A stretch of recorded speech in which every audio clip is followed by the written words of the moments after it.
Në forumin e organizuar me temë diskutimi, ushtarët shqiptar të vrarë në armatën e ish Jugosllavisë, drejtori i Institutit të Krimeve të kryera gjatë luftës në Kosovë, atë dhe e temi, theksoi rëndësinë e dokumentimit dhe kërkimit të drejtësisë për rastet e identifikuara të vrasjeve të ushtarëve shqiptar.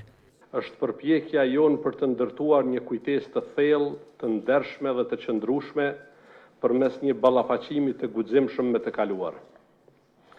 Një kujtesë që nuk ndërtohet sipas nevojave të caktuara ditore, por mbi dëshmi, mbi të vërtetën historike dhe mbi dinjitetin njerëzor.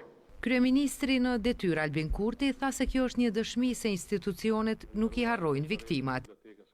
Vrasja e djemve 3 shqiptar në armatën e Jugosllavisë, teksa po e krynin shërbimin ushtarak të obligueshëm, është një kapitull krejt I veçantë I krimeve të kryera nga Jugosllavia, veçanërisht nga Serbia ndaj shqiptarëve.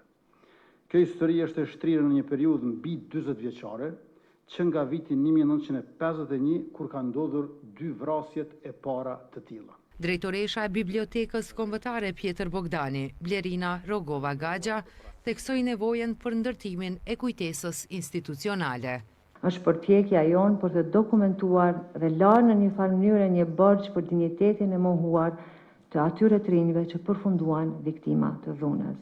Riza Gjakli, ishi I burgosur politik, foli për padrejtësitë e përjetuara, ndërsa Gani Morina nga Këshilli I familjarëve tha se këto ngjarje janë plagë të hapura të historisë, që kërkojnë drejtësi dhe kujtim të denjë. Ai reagoi me vetdijet plot dhe me ndjenja të thella kombëtare. Dhe me këtë veprim ai tronditi ata që ushtarët tanë I kthenin në arkivole. Mbarimi I luftës së dytë botërore pothuajse për gjithë popullin kishte sjellur paqe, por për popullin tonë as nuk solli paqe, as nuk solli liri.